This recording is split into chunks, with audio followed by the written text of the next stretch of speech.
हुकूमत मुकदमे तो बना रही है, लेकिन इतने भोंडे और फजूल मुकदमात बना रही है जिसमें पहले हाथियों ने जमानतें मिल जाती है। 23 साल का अरसा आबिद खान साहब आपको हो रहा है। मुझे ये बताएं कि ये जो अल्फाज हैं कि खान साहब आपको मिलकर खुश हुई, इसको आप किस तरह देखते हैं? अदालत को कभी भी ये बात नहीं करनी चाहिए थी। अदालत को किसी मुल्जिम से मिलकर ना तो खुशी होती है ना ही गम होता है। बड़ी वाज़ेह एक तकसीम नजर आ रही है हमें। किसी आम बंदे की जंग नहीं है, शराफिया आपस में लड़ रही है। ये शराफिया की जंग है। दोनों की लड़ाई में नुकसान किसका हो रहा है? डेफिनेटली आम आदमी को हो रहा है। बनाना रिपब्लिक की फिर कोई औकात होगी? हमारे मुल्क की तो बनाना रिपब्लिक से भी गई औकात है। 3,500 से ज्यादा ब्यूरोक्रेट, जनरल, जज वो ड्यूल नेशनल है। उनके बच्चे बाहर, उनकी जायदादें बाहर, उनके कारोबार बाहर। सबसे बड़ी गलती अवाम की है। अपने हकूक के लिए हमने नहीं लड़ना, हमने भुट्टो, नवाज शरीफ और जरदारी और इमरान खान खातिर लड़ना है। एस्टैब्लिशमेंट आपको दो धड़ों में तकसीम होती नजर नहीं आ रही है। आपका तज्ज़िया इस हवाले से क्या? आंखें बंद भी कर ली जाए ना तो यही नजर आता है कि ये जो हालात है, ये इसकी वजह यही है कि एस्टैब्लिशमेंट दो धड़ों में।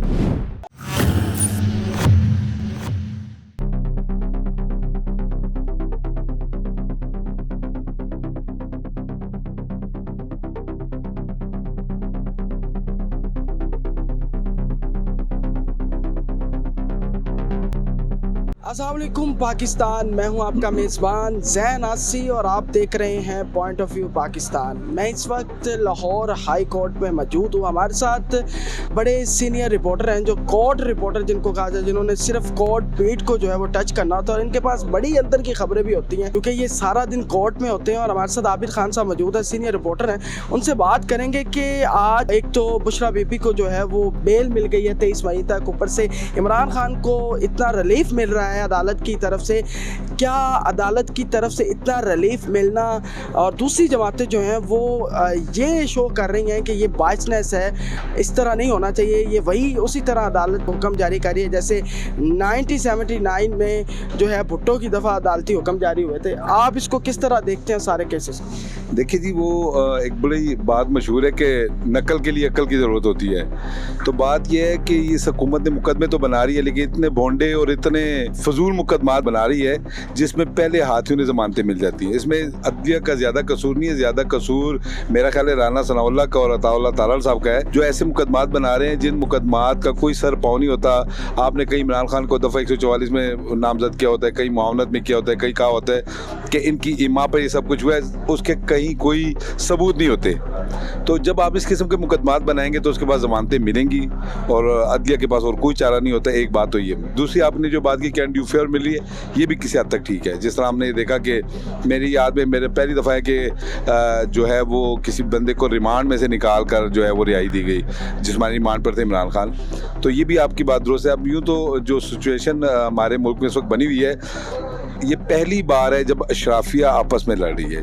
ये किसी आम बंदे की जंग नहीं है, ये अशराफिया की जंग है जो आपस में लड़ रही है। आप ये देखिए कि वो इदारे जो हमेशा से इस मुल्क के लोगों पे, आवाम के ऊपर हुकूमत करते आए हैं मिल के, अब वो या इक़्तिदार के लिए आपस में लड़ रहे हैं या कुछ और मामलात की वजह से आपस में लड़ रहे हैं। तो ये जनाब हमारी जंग तो है ही नहीं, ये तो इख्तियार और इक़्तिदार की जंग है जो इदारे आपस में लड़ रहे हैं। हम ये देखते हैं कि एक अब बड़ी वाज़ेह एक तकसीम नज़र आ रही है हमें। एक तकसीम ये है कि एक तरफ जो है हमें PDM एंड कंपनी है, उनके साथ इदारे खड़े हैं, दूसरी तरफ PTI है और उनके साथ इदारे खड़े हैं। वो एक के इदारे पे हमलावर हैं। PTI ने जाकर हमला किया फ़ौज के ऊपर, इन्होंने जाके हमला किया सुप्रीम कोर्ट के ऊपर। तो बात यह है कि हमारा मुल्क तो शायद बनाना रिपब्लिक की फिर कोई औकात होगी।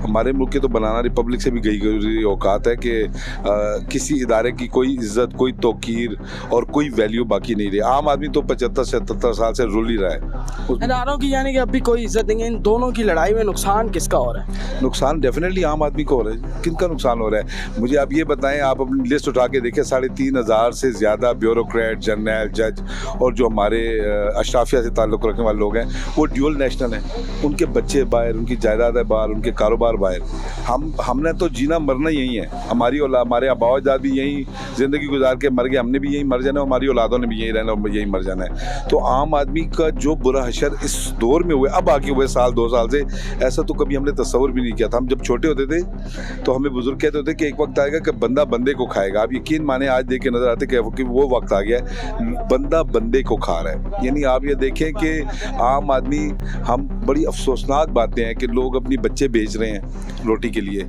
ठीक है, माएँ बदकारी पे मजबूर है अपनी औलाद पालने के लिए, बाप अपने बच्चों को जहर दे के खुदकुशी कर रहा है। क्या मुझे आप ये बताएं, इन हुक्मरानों ने जो आज, चाहे उसमें इमरान खान है, चाहे उसमें शहबाज शरीफ है, चाहे उसमें आसिफ अली जरदारी है, बिल्कुल कतई नजर से कि कौन इस वक्त हुक्मरान है, ये सारे इस पूरे हालात के जिम्मेदार हैं और कल इन्हें जवाब देना है। आवाम का मैं ये बताऊं कि सबसे बड़ी गलती आवाम की है। मैं जिए भुट्टो करता हूँ, मैं जिए नवाज शरीफ करता हूँ, मैं जिए इमरान खान करता हूँ, उसके लिए आपस में लड़ मर रहे हैं। और जिस काम के लिए हमें लड़ना चाहिए, उठना चाहिए, उस काम के लिए कोई नहीं ना सोचता है। अपने हकूक़ के लिए हमने नहीं लड़ना, हमने भुट्टो, नवाज शरीफ और जरदारी और इमरान खान का हाथे लड़ना है। तो जो लोगों का ये एक मेंटल लेवल है, जो ये मेंटेलिटी है कि भाई फिर उन्होंने आपको कितना अरसा हो गया कोर्ट के अंदर रिपोर्टिंग करते हुए इस बीट को लेके? मुझे तकरीबन 22-23 साल गुजर गए। 22-23 साल का अरसा आबिद खान साहब आपको हो रहे हैं, बड़े सीनियर रिपोर्टर्स हैं आप। मुझे ये बताएं कि अब भी ये जो अल्फाज हैं कि खान साहब आपको मिलकर खुश हुई, एक चीफ जस्टिस ये कह रहा है, इसको आप किस तरह देखते हैं? देखिए जी, अदालत को कभी भी ये बात नहीं करनी चाहिए थी। कभी भी अदालत को किसी मुलजिम से मिलकर ना तो खुशी होती है, ना ही गम होता है, ना ही किसी मुद्दई को देख के उसे कुछ जज्बात है। अदालत के जज्बात नहीं होते। अगर अदालत ने अपने जज्बात ही रखने हैं तो फिर अदालत ने फैसला कभी नहीं करती। यानी कि ये जो जज्बात रखे गए हैं, इसको फिर क्या कहेंगे? सर मैं वाज़े आपके सामने हर चीज़ कि अगर उनको मिल के खुशी हुई और उसके बाद का जो फैसला है, हमने देखा कि ऐसे फैसले तो शायद कम ही कहीं नज़ीर मिलती है। मैंने कल एक ट्वीट भी की थी कि अगर काश नवाब कसूरी के कत्ल केस में अगर भुट्टो को भी ये कहा जाता कि अदालत में मजम्मत लिख के दे दो और उसको रिहा कर दिया जाता तो शायद आज हालात, हमारे मुल्क के ये हालात ना होते, हालात मुख्तलिफ होते हैं। वहाँ आपने इतने बड़े इंसिडेंट हो गया, कोर कमांडर हाउस जला दिया गया, इसके अलावा जो है आज़म की इस्तेमाल शुदा चीज़ों, बिल्कुल जो कुछ यादगार शोधा जलाई गई, जैसे GHQ पे ISI पे हमले किए गए, जो कुछ कहा गया। ये जो मुकदमा इमरान खान पे इन जलाओ गिराओ का हुआ है, ये क्या ये भी मजबूत नहीं? देखिए, मुकदमा बहुत मजबूत है। अब बात यह है कि इसको प्रोसिक्यूशन लड़ती कैसे है। प्रोसिक्यूशन के पास शवाहिद नहीं है और वो साबित नहीं कर सकती, तो फिर अदलिया के पास और दूसरा एस्टैब्लिशमेंट आपको दो धड़ों में तकसीम होती नजर नहीं आ रही, एक PDM के साथ और एक इमरान खान। क्या आपका तज्ज़िया इस हवाले से क्या है? देखिए जी, अगर आंखें बंद भी कर ली जाए ना तो यही नजर आता है कि ये जो हालात है, ये इसकी वजह यही है कि एस्टैब्लिशमेंट दो धड़ों में, एक तरफ इमरान के मोहब्बत करने वाले हैं, एक तरफ दूसरे लोग हैं। तो ये अगर एस्टैब्लिशमेंट में ये दरारें ना होती और ये तकसीम ना होती तो शायद इस तरह के हालात पेश ना आते।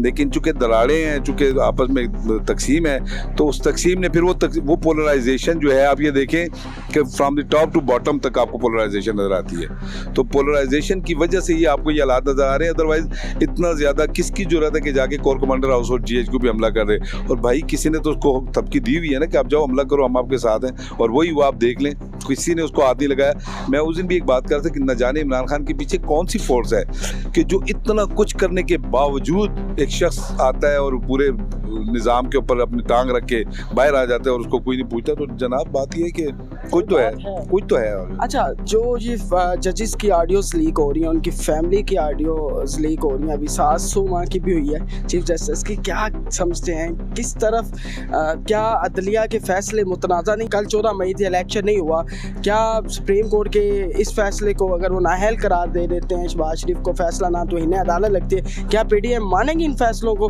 क्या मुतनाज़ा नहीं हो रही है जजेस के ये फैसले? अदलिया का वकार जो संभला था, ठीक है, आपने देखा भुट्टो के बाद फिर इफ्तिखार चौधरी साहब जो एक संभल रहा था, उसको वापस हिलाया नहीं जा रहा। देखिए, चूंकि अब सोशल मीडिया का दौर है तो ये ऑडियो वीडियो लीक्स आ रही हैं, तो लोगों को पता लग रहा है कि सब कुछ हमेशा ऐसे होता आ रहा है। मलक कयूम वाला सबको पता है, वो मशहूर तरीन एक वाक़या है, चूंकि वो ऑडियो आ गई थी तो हमारे तो सामने हम देखते रहे सारी जिंदगी होगी कि अदालतों के अंदर यही सब कुछ हो रहा है। यहाँ सब कुछ ऐसे ही होता आया है। बाकी जहाँ तक आप कहते हैं ना कि तोकीर नहीं रहेगी, तो जनाब तोकीर इदारे खुद अपनी बनाते हैं, अपने फैसलों से बनाते हैं, अपने इक़दामात से बनाते हैं। मैं ये कहता हूँ कि अगर चीफ जस्टिस की जगह मैं होता और मेरे इस तरह फैसले की बेतोकीरी की जाती और 14 मई का जैसा आपने हवाला दिया, तो जनाब मेरे पास एक ही ऑप्शन था कि मैं इस्तीफ़ा देके घर चला जाता। कि जब पाकिस्तान के सबसे बड़े जज के फैसले की अहमियत नहीं है तो फिर जनाब उसके पास पूरे निज़ाम का उसमें चिमटे रहने का तो मुझे फिर कोई जवाब नज़र नहीं आता कि आप उसमें चिमटे रहें। बिल्कुल, आबिद खान साहब का ये कहना था और सीनियर रिपोर्टर हैं, 22 साल हो गए कोर्ट के अंदर बीट रिपोर्टिंग करते हुए। इन्होंने अपना तज्ज़िया बताया, इन्होंने अपनी राय दी, और क्योंकि एक रिपोर्टर का काम होता है राय देना, जजमेंट कोई भी नहीं देता, तो उन्होंने एक राय दी है और आपने देखा कि बहुत सारी चीज़ें ऐसी हैं जो उन्होंने बयान की हैं, लोगों को भी नज़र आ रहा है। आप इस वीडियो को ज़्यादा से ज़्यादा शेयर करें, चैनल को सब्सक्राइब करना मत भूलिएगा, बेल आइकन के बटन को दबा दें ताकि हर आने वाली वीडियो आप तक पहले पहुंच सके। अपने मेज़बान ज़ैन आसी को इन सीनियर रिपोर्टर्स के साथ इजाज़त दें। अल्लाह हाफ़िज़।